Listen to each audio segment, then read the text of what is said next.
के याद रखा जाएगा कि ऐसा कोई सगा नहीं जिसको आपने ठगा नहीं। ये आप कह रहे हैं सर? मैं कह रहा हूं जिस प्रकार से इन्होंने अपने एक एक सहयोगी के साथ में बर्ताव किया है, उनकी पार्टियों को तोड़ा है, उनके दलों में जाके इंटरवीन किया है और कमजोर किया है अपने साथियों को, ये एक मिसाल है।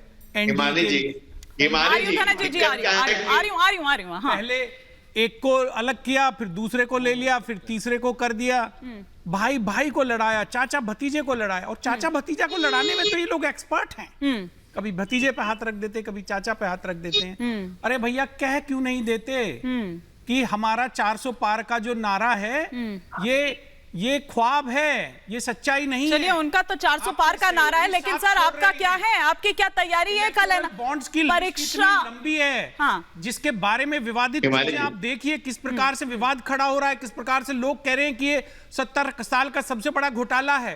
उस पे आप कोई जवाब नहीं दे। आप इन मुद्दों को जो आप ये मुद्दे उठा रहे हैं, सुनिए ना, इलेक्टोरल बॉन्ड की आप बात कर रहे हैं, सुनिए ना, सीए जैसे मुद्दे भी आप उठा रहे हैं लगातार डिबेट में आके। दुष्यंत जी, आपको लग रहा है कि इन मुद्दों से आप इनको मात दे पाएंगे? आप उस तरह से इन मुद्दों को उठा दे दी। अरे कल तो अभी ऐलान ही होना है, तारीख हो चुका है इनका। अच्छा, बताएं तो सही कि कैसे आधार पूनावाला ने 50 करोड़ रुपए का डोनेशन दिया और उसके त्वरित 2 दिन बाद ही। ठीक है, जरा मेरे साथ संदेश यादव जी, एक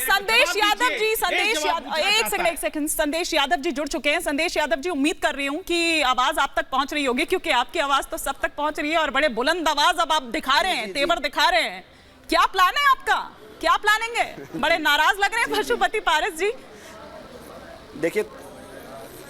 देखिए, थोड़ी देर पहले हमारे राष्ट्रीय अध्यक्ष और माननीय केंद्रीय मंत्री भारत सरकार ने बहुत साफ शब्दों में कहा है कि हम बहुत समय से भाजपा का जो शीर्ष नेतृत्व है उसके पुनर्विचार के लिए बैठे हुए हैं, और आज भी हम ये कह रहे हैं कि भाजपा को जो अपनी पुरानी लिस्ट पे पुरानी बातों पर चर्चा करनी चाहिए, और जो ये आज राजनीतिक गलियारों में चर्चा हो रही है इसका खंडन करना चाहिए। और हमारे अध्यक्ष जी का कहना है कि जब तक भाजपा की आधिकारिक लिस्ट नहीं आ जाती है तब तक हम किसी भी प्रकार के निर्णय पर जाने के लिए तैयार नहीं है। किन पुरानी बातों की बात कर रहे हैं आप? थोड़ा सा बताएं। नहीं आता राजनीति में कोई भी व्यक्ति। जी, आपकी आवाज दोबारा बताएंगे? किन बातों की बात कर रहे हैं? आपकी कह रहे हैं कि उन पुरानी बातों पर विचार करें, ऐसी कोई बातें हुई हैं क्या आपसे?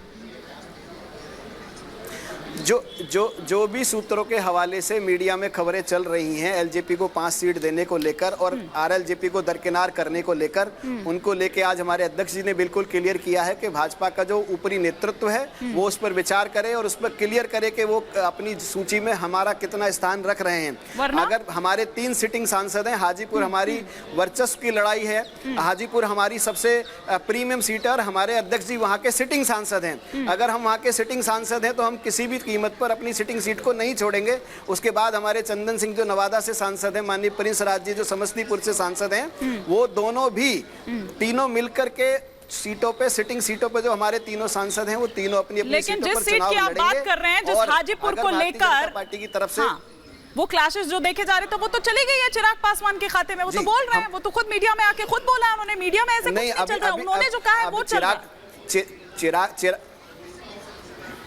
चिराग जी जो बोल रहे हैं वो बिल्कुल उसमें उन्होंने कोई बात खुलकर नहीं कही है। सूत्रों के हवाले से जो खबर आ रही है, सूत्रों के हवाले का आज हमारे अध्यक्ष जी ने खंडन किया है और ये कहा है कि जो हमारे 3 हम सिटिंग सांसद हैं हम हर कीमत पर वहां से लड़ेंगे। अगर भाजपा हमें दरकिनार भी करती है, अगर हम भाजपा के 10 साल के इतने ईमानदार गठबंधन के सहयोगी हैं उस पर उन्हें विचार करना चाहिए। अगर उसके बावजूद भी वो हमारे साथ नहीं है तो हमारे लिए सारे रास्ते खुले रहेंगे और हम तीनों सिटिंग सीटों पर हर कीमत पर चुनाव लड़ेंगे। और हाजीपुर में तो माननीय अध्यक्ष जी हमारे पशुपति कुमार पारस जी पूरी ताकत लगाकर चुनाव लड़ेंगे। गिरी जी आपकी कैबिनेट के वरिष्ठ सहयोगी हैं पारस जी, आप उनकी सीट, उनका टिकट क्यों काट रहे हैं? क्या उनका परफॉर्मेंस अच्छा नहीं था?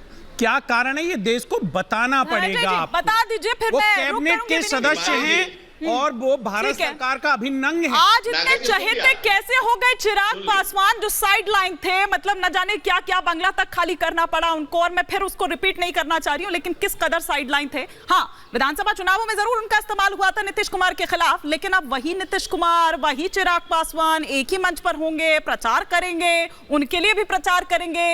ये वो तमाम बातें बता दीजिए। और क्यों आप पशुपति पारस मंत्री होते हुए भी आपकी कैबिनेट में साइडलाइन हो जाते हैं?